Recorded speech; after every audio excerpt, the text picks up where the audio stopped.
నమస్తే రమగారు. నమస్తే జయ. రమగారు, మనం రకరకాల దేవతలు, దేవుళ్ళు ఇలాంటి స్టోరీలు చాలా వింటాం. స్థల పురాణాలు చెప్పుకుంటాం కదా. అట్లా ఏదైనా ఒక అమ్మవారి కథ చెప్పండి అండి. పూర్వం అట, మరి ఎక్కువ పూర్వం కాదు, కొంచెం పూర్వం. 180 ఏళ్ల క్రితం, 80 అంతే. 19వ దశకం ప్రారంభ దశలో అన్నమాట. ఒక ఆయన భట్టాచార్య ఆయన పేరు.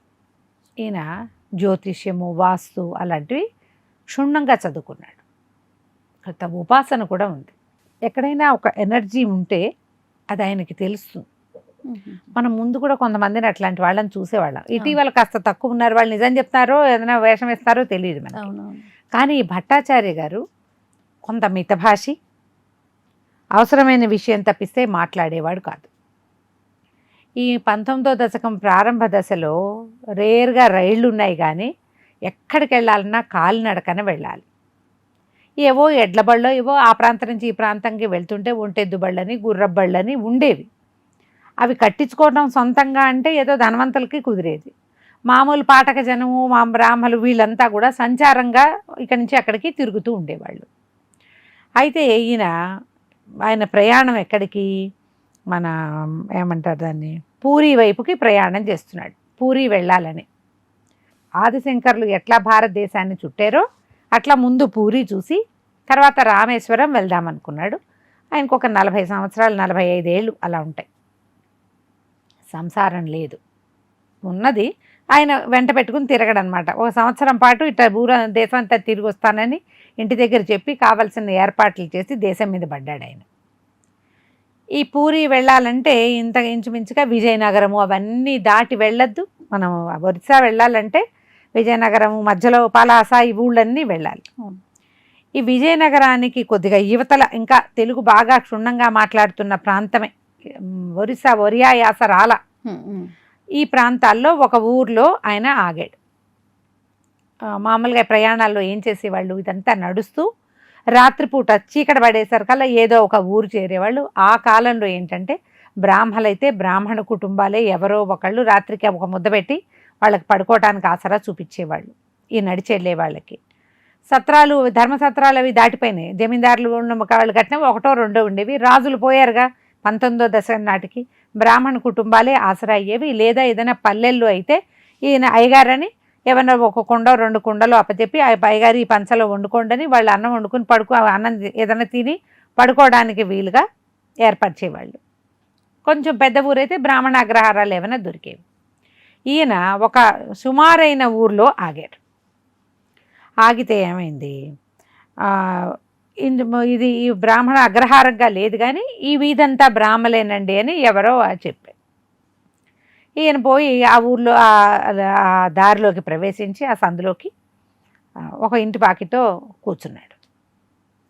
కూర్చుంటే ఆ ఇంట్లో నుంచి ఒక అతను బయటకు వచ్చాడు. ఒక ఆయన కనిపించి, ఏ ఊరండి, ఏమిటండి అని అడిగాడు. అడిగితే మంచి ఎండవేళ, ఎండగా ఉంది నాయన, ఈ ప్రయాణం భోజనం అరిందండి అన్నాడు. లేదు, ఇంకా చూసుకోవాలి అన్నాడు. అనేసరికల్లా ఆ ఇంటి ఆయన అన్నాడు, ఈ పూటకి మా ఇంట్లో భోజనం చేయండి, మరి ఇంట్లో భోజనానికి ఏర్పాటు అవుతోంది, వంట అవుతోంది, మీరు కాళ్ళు కడుక్కోవచ్చు అన్నాడు. కాళ్ళు కడుక్కోవచ్చు. ఈయన అన్నాడు, నేను వచ్చేటప్పుడు పొద్దున్నే ఉదయం స్నానం అది చేసి వచ్చా కాబట్టి స్నానం కావాలంటే స్నానం చేయండి, లేకపోతే కాళ్ళు కడుక్కున్నట్టు కాళ్ళు కడుక్కుంటానని వెనకాల బావి వైపుకి వెళ్ళాడు. సరే, కాళ్ళు కడుక్కున్నాడు. ఏం గోత్రం అండి, ఏం ఊరండి, ఎక్కడికి బయలుదేరి మాట్లాడుతున్నారు. ఇది బావిలో చేదేసి నీళ్లు తోడుతూ ఉంటే ఆఖరి చేత వేసాడు ఈయన. పైకి లాగేసరికల్లా ఆ తాడు సర్రను కోసుకుపోయింది వేలికి. కోసుకుపోవటం ఏమిటి, ఒక బొట్టు, నెత్తురు బొట్టు టక్కిన కింద పడింది బావిగట్టు మీద. అయ్యయ్యో అన్నాడు ఆయన, ఇంటాయన. ఈయన కూడా అయ్యయ్యో అనుకున్నాడు. సో ఏముంది, వేలు కాస్త తెగింది. ఆ వేలు అదిం పట్టుకున్నాడు, నీళ్ళు తీసుకున్నాడు, పోసుకుంటుంటే ఆయనకి ఏమనిపించింది, నెత్తుటి బొట్టు పడింది కదా, దాన్ని ఎవరో తీసి నాలికి రాసుకున్నారనిపించింది. అది ఆ వేల నాలికో తెలియలా, ఏదో జరిగింది అక్కడ. ఆ నెత్తుటి బొట్టు పడిన తర్వాత ఇంకేం లేదు, మామూలుగానే ఉంది. భోజనం చేశారు. భోజనం అయిన తర్వాత పంచలో వాకిలి వైపుకి ఈయన కాస్త భుక్తాయాస భోజనం ఎక్కువైంది. ఆ పూట ముందు రోజు వాళ్ళ ఇంట్లో ఏదో విశేషం కూడా ఉంది. సరే లడ్డూలు అవి చేశారు, అవి కూడా వడ్డించారు, తిన్నారు. అది పడుకుంటే ఆయనకి ఆ ఇంట్లో కళ్ళు మూసుకోగానే ఒక గజ్జల చప్పుడు ఎట్లాంటిదంటే గల్లు గల్లు కాదు గల్ అంటోంది. అది అది ఎట్లా ఉంది, బలమైన అడుగు పడుతున్న శబ్దం. కళ్ళు మూసుకోగానే గల్లు వినపడింది. ఏదో ఎనర్జీ ఉంది ఇంట్లో అనుకున్నాడు. బాగా నడిచి వచ్చాడు, ఎండవేళ కదా, మాగన్నుగా కునుకు పెట్టింది. ఆయనకి ఎట్లా కనపడుతోంది, నీలంగా ఉన్న పాదం, దాని గజ్జలు, పాంజేబులు అవి కూడా ఉన్నాయి, కానీ బరువైన పాదం. అది స్త్రీ పాదమే, కానీ దాని చేతిలో ఏవో ఆయుధాలు ఉన్నాయి. ఊరికే ఆడవాళ్ళ నాజూకు నడక వేరు, బరువు మోస్తున్న ఆడవాళ్ళ నడక వేరు. వాళ్ళ చేతిలో ఏదో ఆయుధం ఉంది. మళ్ళీ కళ్ళు తెరిచి చూశాడు, ఏం లేదు. లేచాడు. సాయంకాలం అయింది. వాళ్ళు ఏమన్నారు, ఇంత ఎండల్లోనండి ఇక ఏం వెళ్తారు, ఈ పూటకి రాత్రికి విశ్రమించండి, రేపు తెల్లవారుజామునే 4 గంటలకల్లా బయలుదేరితే మీరు ఇక్కడి నుంచి ఒక 11 గంటలు 12 గంటల లోపల మీకు ఇంకో ఊరు లభిస్తుంది, ఇంకో ఊరు కనపడుతుంది, ఆ ఊళ్ళో పడుకోవచ్చు, ఆ ఊళ్ళో భోజనం చేయొచ్చు, మధ్యాహ్నం విశ్రాంతి తీసుకుంటే ఒకవేళ కుదిరితే ఇప్పుడు అలసిపోకుండా ఉంటే 3:30-4 గంటలకు మళ్ళీ బయలుదేరారనుకోండి, బాగా చీకటి పడే వాళ్ళకి ఇంకో ఊరు చేరిపోతారు, ఇవాళ మా ఇంట్లో ఉండండి అని వాళ్ళు 4-5 సార్లు చెప్పారు. సరే ఈయన కూడా ఉందామనిపించింది. ఈ కనపడుతున్న ఒక అదృశ్యంగా ఏదో తెలుస్తోంది కదా, అదేమిటో చూద్దామనుకున్నాడు ఆయన. అనుకున్నా 3:30-4 గంటలు అయ్యేసరికి, అంటే కొంచెం పొద్దు బాటాడుతూ ఉన్న సమయానికి ఇంకా చీకటి పడల, పొద్దు కదులుతోంది. ఎవరో వచ్చి వాకిట్లో కూర్చున్నారు. వాళ్ళు మాట్లాడుకున్నారు. పొద్దున్నే ఈయన చేయి తెగిందని చెప్పాడు. మధ్యాహ్నం నీళ్లు తోడుతుంటే ఈయన వేలు తెగింది, సర్రని తెగిపోయింది అని చెప్పాడు. అయ్యింది అన్నాడు ఆయన. వచ్చిన ఆయన అర్థం కాల. అలాగా అనాలి. అయ్యింది అంటున్నాడంటే జరగాల్సిందేదో జరిగిందంటున్నాడని అర్థమైంది. ఇంట ఆయన ఈ లోపల ఎవరో వాకిట్లో పాలేళ్ళు కాకేస్తే ఆయన లేచెళ్ళాడు. ఈ భట్టాచారి గారు వాకిట్లో వచ్చి కూర్చున్నాడుగా, ఆ ఊరు ఆయన ఒకడు, ఆయన దగ్గరికి జరిగాడు. కాదండి, నా వేలు తెగితే అయ్యింది అన్నారు, ఏమిటి ఇక్కడ అనేసరికి ఆయన అన్నాడు, ఏమిటోనండి వీడు మావాడు అని. ఇంట ఆయన, వీడు అమాయకుడు, పాపం వీడికి తెలియదండి, ఇది ఈ బ్రాహ్మణగ్రహారం, ఈ చివరి ఇల్లు, ఈ ఇంట్లో రోజు నీవు నెత్తురు పడందే కుదరదండి, ఈ ఇల్లే అట్టాడిది, వీళ్ళకి గమనం లేదు, వాళ్ళు తెలుసుకోరు, నాకు తెలుసు, నేను 70 ఏళ్ళ నుంచి చూస్తున్నా అన్నాడు ఆయన. అనేసరికి అదేంటండి అని. అవునండి, పిల్లవాడి వేలు దిగుతుంది కనీసం, లేదా ఇంటి ఆవిడ వేలు దిగుతుంది, లేదా ఇంటి ఆయన వేలు దిగుతుంది, కాలు దిగుతుంది, పుళ్ళు గుచ్చుకుంటుంది, సూది గుచ్చుకుంటుంది, తలుపు సందులో పడుతుంది, ఆ ఇంట్లో కుక్క ఒకటి, వాకిట్లో కుక్క ఉంది, కనీసం దానికైనా ఓ నెత్తుటి బొట్టు పడాల్సిందే, అది పడితే కానీ ఈ ఇంటికి శాంతం లేదండి, ఇట్లాంటిది ఒకటి ఉందిరా అబ్బి అని నేను 1-2 సార్లు చెప్తే చాలే నేర్చుకుపోయావని వాడు తిట్టిపోస్తాడు నన్ను. మీరు అడిగారు కాబట్టి చెప్తున్నా, నా చిన్నతనం నుంచి నాకు తెలుసు, ఎవరికి ఏం అవ్వలేదు అనుకోండి, ఈ ఇంటికి వచ్చిన చుట్టానికైనా ఏదో ఒకటి అయ్యి వాడి నెత్తురు ఈ ఇంట్లో పడాల్సింది. అట్లా ఎందుకు అవుతుందండి, అలా ఎందుకుందండి అని అడిగాడు. ఏమోనండి తెలీదు, నాకు చిన్నప్పటి నుంచి తెలుసు ఇది. మా తాత అనేవాడు, వీళ్ళ తాత వినలా, మా నాన్న అనేవాడు, వీళ్ళ నాన్న వినలా, ఇప్పుడు నేను పెద్దవాడిని, వీడు అంత వయసు ఉన్నవాడు కాదు, వీళ్ళు చాలా ఆలస్యంగా పుట్టాడు, వీళ్ళు బాగున్నారు, వీళ్ళ ఇంట్లో వంశాభివృద్ధి ఉంది, ఆడపిల్లలు పుట్టారు, ఆడపిల్లలకు చక్కగా పెళ్ళిళ్ళు అవుతాయి, లక్షణంగా కాపురాలు చేసుకుంటారు, వాళ్ళకి ఏ సమస్య లేదు, ఇల్లు వాకిలి పుష్కలంగా ఉన్నాయి, అన్నీ గొడ్డు గోదా ఉంది, ఈ నెత్తుటి బొట్టుని కోరుతుంది తప్ప వీళ్ళకి ఇవ్వాల్సింది మొత్తం ఇచ్చేస్తుంది ఇల్లు, ఇది మాత్రం జరగాలి, ఇది ఇక్కడ విధాయకం అనేసరికి సరే అరుగు మీద కొసక జరి కూర్చున్నాడు. ఎంతో మాట్లాడ్డాం అనేసి కళ్ళు మూసుకున్నాడు. మెల్లిగా ధ్యానంలోకి వెళ్ళటం మొదలుపెట్టాడు భట్టాచారి గారు. వెళ్ళగా ఆయనకి పొద్దునుంచి తనకి మధ్యాహ్నం అన్నం తిన్న దగ్గర నుంచి ఆయనకు ఒకటి తెలిసింది, మొదట పడిన నెత్తుటి బొట్టుని ఎవరో తీసుకున్నారు, మనిషి కాదు ఖచ్చితంగా. పడుకున్నప్పుడు గల్లుమని వినపడుతోంది, ఏదో పాదం మాత్రం నీలం రంగులో ఉంది, అది తెల్లటి పాదం కాదు, నలుపు నీలం మధ్యలో ఉంది. ధ్యానంలో కూర్చుంటే ఆయనకు కనపడింది ఒక పెద్ద పెద్ద స్వరూపం, ఆయుధాలు ధరించి ఉన్నటువంటి ఒక శక్తి స్వరూపిణి ఆ ఇంట్లో ఉంది. బా. ఆయనకి ఎట్లా కనపడుతుందో అయితే బాగా తెలియటల్లా, వేగ్గా ఒక ఎనర్జీ ఉంది, ఆయనకి ఆయుధాలు ఉన్నాయి. అది సాత్విక స్వరూపం ఖచ్చితంగా కాదు. ధ్యానంలోంచి లేచేశాడు. ఆ ఇంటి ఆయన వచ్చి కూర్చున్నాడు. ఏమిటండి నిన్న మీ ఇంట్లో విశేషం అన్నాడు.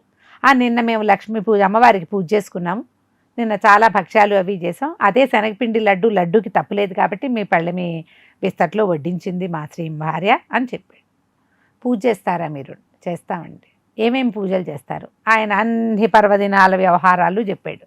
ఏమేం చేస్తారు? అమ్మవారికి నివేదన గారెలు, బూర్లు, పాయసాలు, పులిహారలు, దద్దోజనాలు ఎంత చెప్పాడో, ఎన్నో పదార్థాలు. షోడచోపచారాలకి 16 పదార్థాలు నివేదన చేస్తాం, అన్నీ చేస్తాం. ఇన్ని నివేదనలు పెడుతుంటే ఈ ఎనర్జీ నెత్తుటి బొట్టును ఎందుకు కోరుకుంటోంది?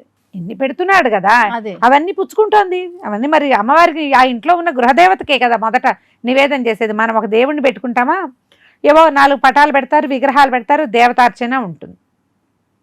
ఆ అర్చనతో పాటు గృహదేవతకి కూడా నివేదన అయిపోతుంది. అక్కడున్న మొత్తం ఎనర్జీకి నివేదన మనం చేసేది. వెంకటేశ్వర స్వామి పటం పెట్టాం, ఆయన ఒక్కడే తీసుకుంటున్నాడు అని అనుకోవడానికి వీల్లేదు. అక్కడున్న ఎనర్జీ అంతా ఈ పదార్థాన్ని సూక్ష్మ రూపంలో తీసుకుంటుంది. ఈ పదార్థాలు చాలవన్నమాట. అసలు ఈ ఊరేమిటి, ఈ ఇల్లు ఏమిటి, ఈయనకి ఈ ఊళ్ళో నుంచి వెళ్ళాలని లేదు. తనకి శక్తి రూపంగా కనపడుతున్న ఆ సంగతి ఏమిటో తెలుసుకోవాలి.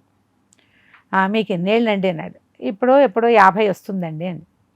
అలాగా మీ ముందు మీ ఇంట్లో ఎవరుండేవాళ్ళని? మా నాన్నగారు, మా మేనత్తలు, బాబాయిలు, పెద్దనాన్నలు ఉన్నారు. ఈ ఇల్లు వంశపారంపర్యంగా వచ్చింది. మీ తాతగారు ఎంతమంది అన్నదమ్ములు? వాళ్ళు కూడా 3-4 అన్నదమ్ములు. మీ తాతగారికి కూడా వంశపారంపర్యంగానే? కాదనుకుంటానండి. మా తాత వాళ్ళు ఎక్కడి నుంచో వచ్చారండి ఈ ఊరు. మా వాళ్ళది ఈ ఊరు కాదు, మా తాతల నాడే మేము ఈ ఊరు వచ్చాం. ఏం దొరికిందిరా, అంతకుముందు ఇక్కడ ఏదో ఉందనుకున్నాడు.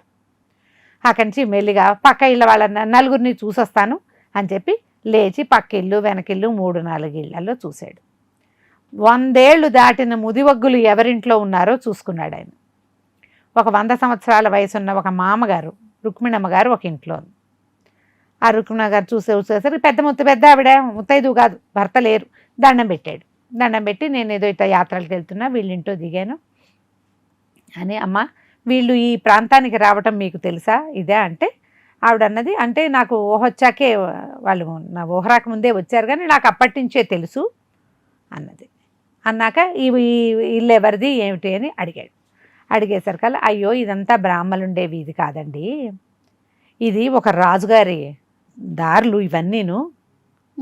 అయితే ఇప్పుడు ఈ వరస అంతా కూడా రాజుగారి దేవుడి ఉండేది. దేవుడి ఉండి రోజు రాజుగారి వాడిని పూజా గీజా చేసేవాళ్ళు. ఈ వరుస 9 ఇళ్ళు రాజుగారి దేవుడియే.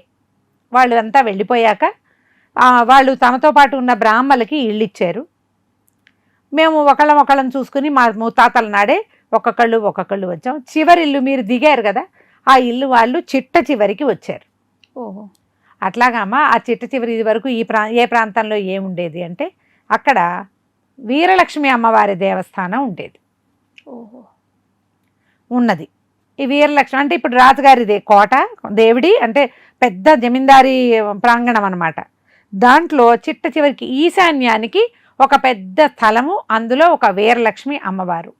అంటే ఏమండి విగ్రహాలు ఉండేవా, వాళ్ళు ఏం పూజ చేసేవాళ్ళు అని అడిగాడు. ఆ విగ్రహాలు అవి కాదండి, 2 కటార్లు ఉండేవిట. 2 ఇట్లా నేలలో పాతి ఉండేవి. రాజుగారు వాళ్ళు ఎక్కడికైనా వెళ్ళాలన్నా, వేటకు వెళ్ళాలన్నా, పై ఊరు వెళ్ళాలన్నా, దేవుడి దాటాలంటే అమ్మవారికి బలిచ్చి ఊరు దాటేవాళ్ళు. ఆ రాజుగారు వాళ్ళు 90 సంతానం. ఈ లోపల ఈ రుక్మిణమ్మ గారి మేనగోడలు ఒక ఆవిడ, ఒక 5-6 ఏళ్ళు చిన్నది, ఒక ముసలావిడ వచ్చింది. భర్త కూడా ఉన్నాడు. ఆవిడ భర్త ఇద్దరు వచ్చారు. అబ్బో ఆది దంపతులు ఇద్దరు వచ్చారని ఇంటిల్లి పాది వాళ్ళని కూర్చోబెట్టుకున్నారు. 90 ఏళ్ళు దాటిన వాళ్ళిద్దరు. ఆ ముసలాయన ఈ కథ అంతా చెప్పటం మొదలుపెట్టాడు. ఈ వీరలక్ష్మికి చాలా విశేషమైన ఇదండి. పేరుకి లక్ష్మి కానీ ఆవిడ ఆయుధాలు ధరించి ఉండేది. ఆమెకి ఇక్కడ బళ్ళు ఇచ్చేవాళ్ళు. రాజుగారి దేవుడి అంతా కాదు, చివరి భాగంలోనే అది జరిగేది. తర్వాత రాజుగారు వెళ్ళిపోయారు, అంతా పోయారు. తర్వాత ఇవన్నీ ఇళ్ళు పడ్డాయి, ఊరంతా పెరిగిపోయింది, మొత్తం ఊరు పెరిగిపోయింది. ఇది ఎప్పుడు జరిగింది? 100 సంవత్సరాల పైమాట ఈ కథ జరిగి. ఓకే. ఆ చివరి ఇంట్లో ఉన్న కుటుంబం బాగా వృద్ధి చెందింది, వాళ్ళు కూడా. కానీ అని ఆయన, మీతో చెప్పకూడదు, మీరు పై ఊరు వాళ్ళు, ఆ ఇల్లు నెత్తురు కోరుకుంటుందండి. అక్కడ అదే జరిగేది. అమ్మయ్యో అన్నాడు ఆయన. అబ్బే, ప్రాణాలు గీణాలు తీసుకోదండి ఆవిడ, ప్రాణాలు తీయదు. కానీ దానికి ఏమైనా శాంతి చేయగలమా? ఎందుకంటే అప్పటికి కొన్ని తరాలుగా, ఒక 30 తరాలు రాజుల ఏలుబడిలో ఉండి 30 తరాల నాడు ప్రతిష్ఠ చేయబడినటువంటి వీరలక్ష్మి ఉన్నది అక్కడ. ఇప్పుడు ఉన్నది బ్రాహ్మణ కుటుంబం. వీళ్ళు పులిహార పెడతారు, దద్దోజనం పెడతారు, గారెలు పెడతారు, బూర్లు పెడతారు. అవేం సరిపోతాయి? చాలదు. ఆమె ప్రతిష్ఠ మాత్రం అక్కడే ఉంది. ఇప్పుడు ఈ వీరలక్ష్మి ఎక్కడుంది? ఈయన మెల్లిగా వెనక్కి వచ్చాడు. దీన్ని వీళ్ళకి చెప్పాలా వద్దా అట్లా ఆలోచిస్తున్నాడు. ఈయన మళ్ళీ ధ్యానంలో కూర్చున్నాడు. కూర్చుంటే ఈశాన్యంలో బావుంది. ఆ బావికి అటు ఇటుగానే భూమిలోకి దిగిపోయి ఉన్న 2 కటార్లు ఆయన కనపడ్డాయి. ఈయన మెల్లిగా ఇంటి ఆయన్ని పిలిచాడు. మీకు ఒక విషయం చెప్పాలి అని నిదానంగా కూర్చోబెట్టి, ఈ ఇల్లు ఎప్పుడు కట్టారు, ఎప్పుడు చేశారు, ఏం చేశారు, ఇవన్నీ కనుక్కున్నాడు. కనుక్కున్నాక ఈయన ఏం చెప్పాడు, ఇదంతా బ్రాహ్మణ, మా ఇల్లు అవతల నుంచి మామూలు మిగిలిన వాళ్ళంతా 4వ వర్ణం వాళ్ళ ఇల్లు ఉన్నాయండి. మా గోడకి అటువైపు వాళ్ళు అమ్మవారిని పెట్టుకున్నారు, అక్కడ ఏదో చేసుకుంటారు వాళ్ళ పూజ వాళ్ళు. నేను బాగా ఆలోచించి మీకు ఒక మంచి మాట చెప్తానండి, ఇదేం మీకు చెడు కాదు, మీకు ఇది కాదు, ఇక్కడ జరుగుతోంది ఇది నాకు కనపడింది, నేను వీళ్ళందరినీ కనుక్కున్నాను. కాబట్టి ఒక పని చేద్దాం, ఈ గోడని నూతి దగ్గరికి జరిపేసేద్దాం, మీ ప్రహరీ గోడని. అప్పుడు వాళ్ళు చేస్తున్నారుగా పూజ, ఆ పూజ ప్రాంతంలోకి ఇది వెళ్ళిపోతుంది అనేసరికి ఈయన ఆలోచించడం మొదలుపెట్టాడు. పెద్ద ప్రాంగణం అది. బావి నుంచి కొద్దిగా 8 అడుగులు అవతలకి ఉన్నాయి కటార్లు, ఈయన కనపడుతున్నాయి. ఇటు జరిపేస్తే, బావి దగ్గరికి గోడ జరిపేస్తే ఈ 8 అడుగులు గోడ బయటకు వెళ్ళిపోతాయి. ఈ గోడ బయట మిగిలిన జాతుల వాళ్ళు ఇళ్ళు ఉన్నాయి, 1-2 రాజుల కుటుంబాలు కూడా ఆ ఊళ్ళో ఉన్నాయి. వాళ్ళు ఎవరు ఏం చేయరు ఇక్కడ. ఈ లోపల ఎప్పుడైతే ఈయన మాట్లాడటం మొదలుపెట్టాడు, ముందు 2 భార్యాభర్తతో మాట్లాడాడు కదా, వాళ్ళు ఇట్లా కొంతమంది వచ్చి కూర్చున్నారు. పైగా ఈ ఊళ్ళల్లో అరుగుల మీద మాట్లాడుకుంటుంటే 5-6 చేరిపోతారు. అవును. నిదానంగా వింట మొదలుపెట్టారు. అప్పుడు సాకల్యంగా రోజుకొకళ్ళ చెయ్యి ఇక్కడ తెగుతుంది అనేది బయటకు వచ్చేసింది. చెయ్యి తెగుతుంది, కాలు తెగుతుంది, వేలుకి ఎదురు దెబ్బ తగులుతుంది, ముందుకు పడి చిన్నగా చిట్లి నెత్తురు పడుతుంది. ఆ రక్తం పడ్డాక అది ప్రశాంతంగా ఉంటుంది, ఇంకేం చేయదు. ఆ ఒక్కటి కోరుతోంది. ఆమెకు అట్లా అలవాటు ఉంది. సరే, బాగా ఆలోచించుకుని కట్టేద్దాం గోడ అన్నారు. ఊరంతా తయారైపోయింది. 15 ఏళ్ల బ్రాహ్మణ్యము దానికి సిద్ధపడిపోయింది. చకచకా గోడ కట్టేశారు. వెనకాల మిగిలిన వాళ్ళని ఒక 2-3 రెడ్లు వాళ్ళు కాస్త నాయకులుగా ఉన్నారు. తర్వాత వీళ్ళ పొలాలు చేసే వాళ్ళు చాలామంది ఉన్నారు, యాదవులు. అందరినీ పిలిచి, ఇవాళ నుంచి ఈ బావి దాకా స్థలం మేము ఉంచుకుంటాం, బావి వెనక స్థలం మీకు ఇచ్చేస్తున్నాం, ఊరుమ్మడిది.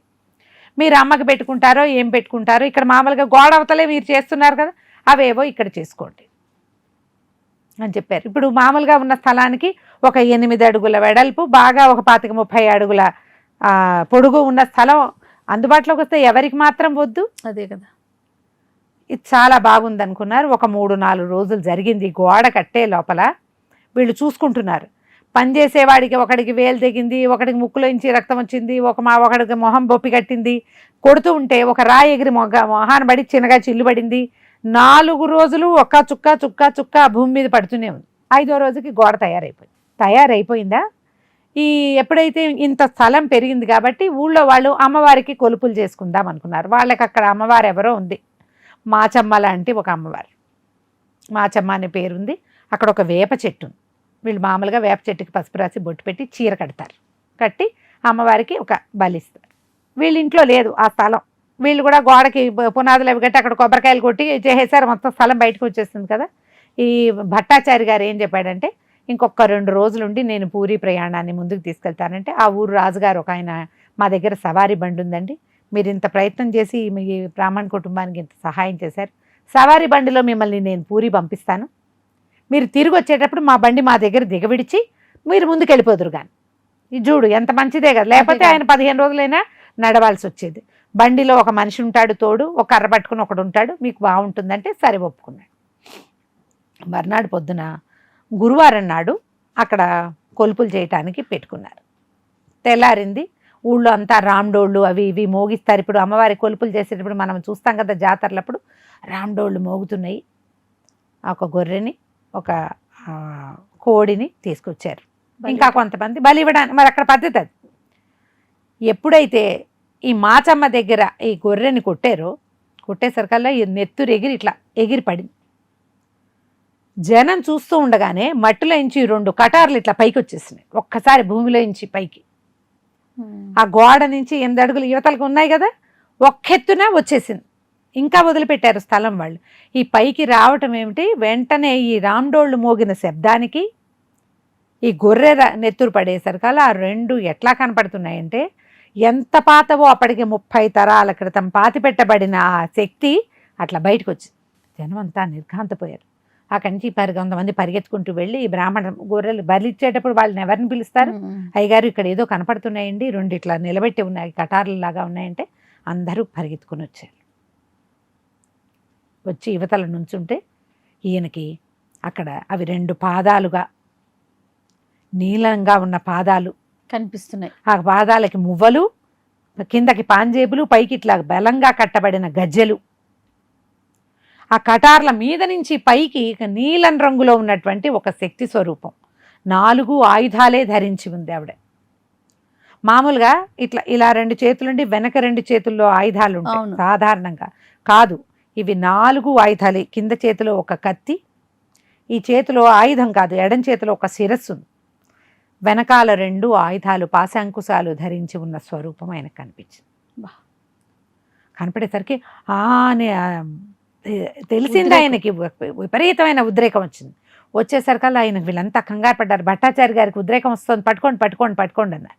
ఈ బ్రాహ్మణ సమాజం అంతా పట్టుకుంటున్నప్పుడు, నేను వీరలక్ష్మిని, నన్ను ఇవాల్టికి బ్రాహ్మణుల నుంచి విడిపించి ఊర్లో కలిపారు, ఇది ఊరి దేవత ఆవిడ. ఈ రోజు నుంచి ఇక్కడ ఏం జరుగుతుందో అది. దీంతో పాటుగా శుక్రవారం బ్రాహ్మణుల ఇంటి నుంచి పాయసం పులిహోర కావాలి నాకు, ఎందుకంటే మరి 100 సంవత్సరాలుగా వాళ్ళు అది అలవాటు చేశారు. అదే ఎప్పుడు పెడుతూనే ఉన్నారు. 16 నైవేద్యాలు పెట్టేవాళ్ళు, 16 పాయసం పులిహోర గారెలు మొత్తం లిస్టు చెప్పాడు ఆయన. ఇవన్నీ కావాలి, పెరుగన్నంతో సహా శుక్రవారం నాడు నాకు నివేదన పెట్టండి అనేసరికి ఇక రామ్డోళ్ళు మోగినాయి. ఈ ప్రజలంతా ఇదైపోయారు. ఈ ఊళ్ళో ఇంతకాలం నుంచి ఇలాంటిది ఉండి కూడా మాకు తెలియకుండా అయిపోయిందని. ఈయన ఒక భట్టాచారి రావటం వల్ల కదా ఇది బయటకు వచ్చింది, లేకపోతే ఇంకా ఎంతకాలం ఇట్లా జరిగేదు. అప్పుడు ప్రతి వాళ్ళు వీళ్ళింట్లో పనిచేయటానికి వచ్చినప్పుడు ఎట్లా తన నెత్తురు ఆ ఇంట్లో పడిందో 100 మందికి కథ చెప్పారు. ప్రతి వాళ్ళు మా నెత్తురు చవి చూసిందమ్మా, ఎక్కువ తీసుకోవాలా, ఒక బొట్టైనా తీసుకుని సంతృప్తిపడి ఇంత అన్నం పెడుతున్న బ్రాహ్మణ్ణి ఏమీ చేయకుండా ఇన్నేళ్ల నుంచి 100 సంవత్సరాల నుంచి ఈ కుటుంబాన్ని వృద్ధి చేసింది, రక్షించింది. కానీ తనకు కావాల్సింది ప్రతిరోజు తీసుకుంది. అక్కడి నుంచి ప్రతి శుక్రవారము ఆ బ్రాహ్మణ సమాజం ఇంట్లో వాళ్ళు, ఆ ఇళ్లలో వాళ్ళంతా ప్రతి వాళ్ళు ఒక్కొక్క కుటుంబం చొప్పున 16 నివేదనలు తెచ్చిపెట్టేవాళ్ళట. ఆ తర్వాత వాళ్ళ పద్ధతి ఉంది కదా, ఊళ్ళో వాళ్ళు బలిచ్చే రోజు ఉంది. ఆ రోజున ఆమెకు కావాల్సిన బలి వాళ్ళు ఏమిస్తారో అది ఇచ్చేసేవాళ్ళు. ఇప్పటికీ అంటే ఈ కథ చెప్పే నాటికి ఈ కథ ఇట్లాగే జరుగుతూ ఉంది. ఇప్పటికీ కొన్ని ఊళ్ళల్లో అమ్మవారికి ఆ రోజున అది, ఈ రోజున ఇది సమర్పిస్తూనే ఉంటారు. కథ కంచికి మీ ఇంటికి. ఎంత బాగుందో రమ్మగారు, సూపర్. నమస్తే అండి. అంటే ఇప్పుడు నీకు ఇంకొక విషయం చెప్పాలి. చెప్పండి రమ్మగారు. ఈ కథ అక్షరాల నాది. రమ్మగారు మీరు రాసిన కథ? నేను రాసిన కథ. బాబా ఎంత అద్భుతంగా ఉందో రమ్మగారు, నిజంగా అదే కథ. చాలా బాగుంది రమ్మగారు. బోలెడని చదివి కొద్దిగా అప్పుడప్పుడు రాస్తూ ఉంటే ఎప్పటి నుంచో ఉన్న ప్లాన్ ఇవాళకి వర్కౌట్ అయింది. వావ్. రమగారు కథ చెప్పటమే కాదు రాయటంలో కూడా దిట్టని అనిపిస్తోంది రమగారు. ఏమో ఏం తిట్టో తెలీదు. అద్భుతంగా ఇప్పుడే ఉంది. చాలా మటుకు ఇప్పుడే నేను చెప్పాను. అంటే మీరు చెప్తుంటే ఎట్లా అయిపోయామంటే మేమంతా కూడా ఇక్కడ నాతో పాటు ఇద్దరు కెమెరామెన్స్ ఉన్నారు, నేనున్నా కదా, అలా లీనమైపోతున్నాం. మీరు చెప్తుంటే ఊహలోకి వెళ్ళిపోతుంది. అదే కదా. నాకైతే మరీ ముఖ్యంగా చాలా బాగుంది రమ్మగారు. మరిన్ని కథలు రాయండి మీరు ఇలాంటివి, ముఖ్యంగా దేవుళ్ళకి సంబంధించినవి. చూద్దాం. నమస్తే అండి, చాలా చాలా బాగుంది. And for more videos, Please subscribe to iDream. Please subscribe to iDream. Please subscribe iDream. And please subscribe to iDream. For more videos, subscribe to iDream. please like, share and subscribe to the channel. Congratulations, iDream. subscribe to iDream. Subscribe to iDream. So subscribe to iDream Media. iDream ki iDream team అందరికి huge congratulations. Please subscribe iDream Media. Please subscribe to iDream. Subscribe iDream. Please subscribe to iDream. iDream అంటే నా కళల channel subscribe చేసుకున్నారు, నోరు తిరుగుతలేదు. మీరైతే గంట గుర్తు కొట్టండి. For more such videos, please subscribe to iDream. Subscribe to iDream. Please subscribe to iDream. Please subscribe iDream Media. Please do subscribe to iDream. Please subscribe to iDream Media. For best entertainment and information, please subscribe iDream. And don't forget to subscribe to iDream.